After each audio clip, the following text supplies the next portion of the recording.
All right, guys, we got this. Let's go. Gun white trip sweep. Pros X go. On one. Ready? Hey.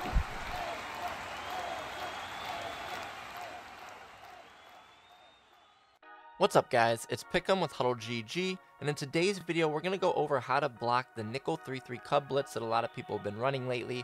We've been getting quite a few questions on this, and it seems people are struggling, so we're going to show you a really easy and simple way to pick this blitz up, really regardless of what formation you're in on offense. Okay, so what we're going to do is the blitz is going to be, again, out of 3-3 cub, and it's going to be a couple play calls you may see people use.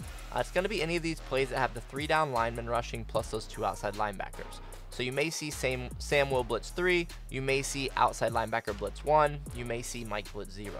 Okay, which play call they pick is not going to change the way that we pick up the blitz. You just want to understand that if they're running a cover 0, you need routes to beat cover 0. If they're running a cover 3 scheme, you need routes to beat the cover 3, right? The actual blitz pickup is not going to change at all.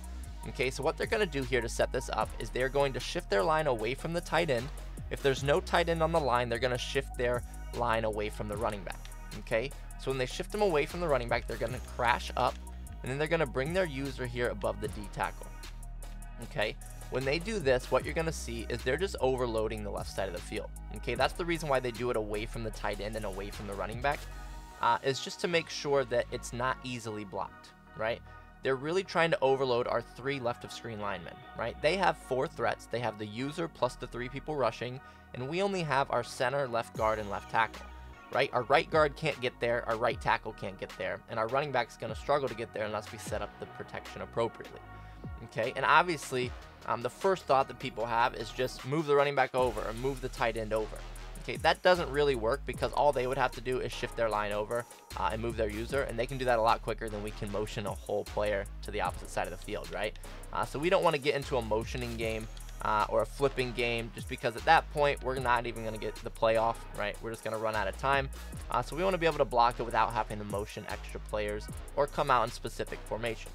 Okay, first what I want to show you is what the actual blitz will look like. Okay, so again, they're going to stand over here with this D tackle, crash up, and what you're going to see is one of these guys is going to come in free, whether it be the defensive end or the outside linebacker. Now there, our quarterback got lucky, broke that sack, but you can see how quickly that guy came in. If we look at the replay here real quick, you can see, again, this defensive end 97 to the left, just because of the overload, and with them holding that user there, it keeps that center occupied long enough to get one of those guys free. Again, you're either going to see 97 or the edge guy come in free most times. Okay, now, not saying you'll never pick it up just by basic blocking, but the majority of the time they are going to cause chaos there because of that overload. Okay, so what we want to do is we want to get the running back involved in the blocking game. Okay, so if we shift our line to the left again and crash them up, bring our user down here, okay, we can actually see who the running back's going to block by using the check and release route. We've been using this here at Huddle for quite a few years now. So again, if we put the running back on a check and release, and what you'll see here is, let's say we ID the mic on the user, you're going to see that there's a C above the head of that outside linebacker to the right. Okay, that's telling us that that's who the running back will target in the blocking scheme. Okay, so even if we block the running back, the C is going to disappear because he's no longer on a check and release, but he's still going to target that right of screen player based off the current pass protection. Okay, so if we put him back on that check and release, you can see that C pops back up. If we ID somebody different here, right, we ID this guy over here, you can see the C is still on that outside linebacker to the right of screen. That means the running back is going to target that guy. Okay, that's not going to help us in this particular blitz pickup because we don't need help to the right side of the field, right?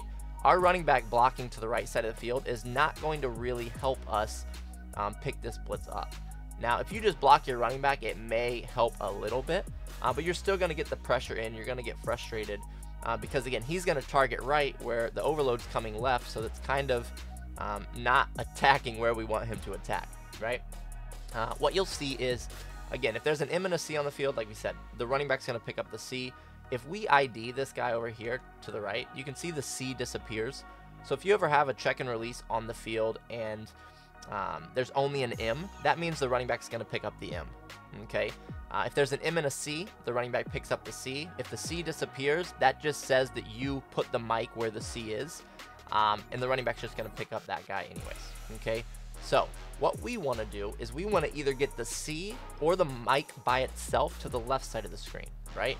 We want to get the running back to help out on the overload side. So what we want to do to set this up is we want to shift our line away from the overload.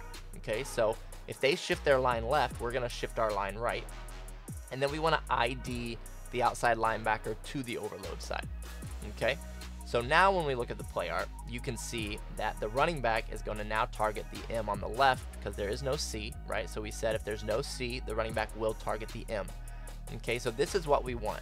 From here, you can always block your running back. You don't have to leave him on the check and release. You do want him to block and hold up in protection. So we're going to block that running back now.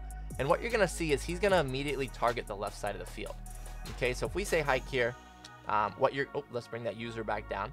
If we say hike here, what you're going to see is the running back is going to target to the left and help pick up that blitz. And that's going to give us the space to step up into the pocket and make the throw down field that we need to. Okay, so when we do this, we still do get that free runner. Okay, but again, we're expecting a free runner off the left because they're overloading, right? They have 4 on 3. So we shift our line to let that guy come off the edge free and make sure that our running back targets him immediately. Again, so without needing to switch him to the other side of the formation, you can see that the running back immediately gets his target and gets his eyes over here to the left side of the screen, and he's going to pick up that blitzer, giving us the time to step up into the pocket and make that read down the field. Okay, so that's all we need to do to pick this up. Okay, you don't need to put the check and release there first. I just like to use the check and release to understand who's going to block who. Okay, so you may want to try it a couple times with the check and release in the specific formations that you like to run, just to make sure that it works the same. But what you'll see here is if we shift away from that running back, crash up, and stand down here with the user, if we just block our running back, shift away from their shift, right? So if they shift left, we're going to shift right, and then we're going to ID the overload outside linebacker. If we do this, again, we never use the check and release because we know that this is the specific pass protection that we need to use in this formation. If we say hike, you're going to see that running back's going to get over there, target that guy. We do get shed there to the right side of the screen. That's still going to happen, right? You're not going to be able to avoid sheds at all times, right? Because they're still going to get a lot of one-on-ones with this blitz. But again, we are going to be able to get the ball thrown downfield pretty quickly because they are sending that extra pressure, right? So again, what we want to do if they are crashing up, shifting over, I can see or show you here, we did set up the blitz. Again, if we block that running back, shift away from the way that they shifted, ID that outside linebacker, you're going to see that running back is going to get over there, pick up that free blitzer, and that's going to give us the time to make that read down the field. Now, I do want to note, you do want to make sure you have a good pass blocker there, right? You can see there that my running back did pick up the blitz, but he does get beat, right? He gets shedded pretty quickly. So your running back's his ratings to pick up blitzes and his pass protection, his strength, all of that matters to help him hold those blocks longer. So you want to make sure that you do have a good running back in there to hold these blocks. But you can see that we picked up the blitz beautifully, right? Anytime we're talking about blitz pickup, we want to get a hat on a hat. We can't always avoid sheds, right? So we always want to talk about getting a hat on a hat. So you see here, our running back targets to the left beautifully, gets that hat on a hat, gives us just enough time to make that read down the field and get ourselves an easy 20-25 yard gain.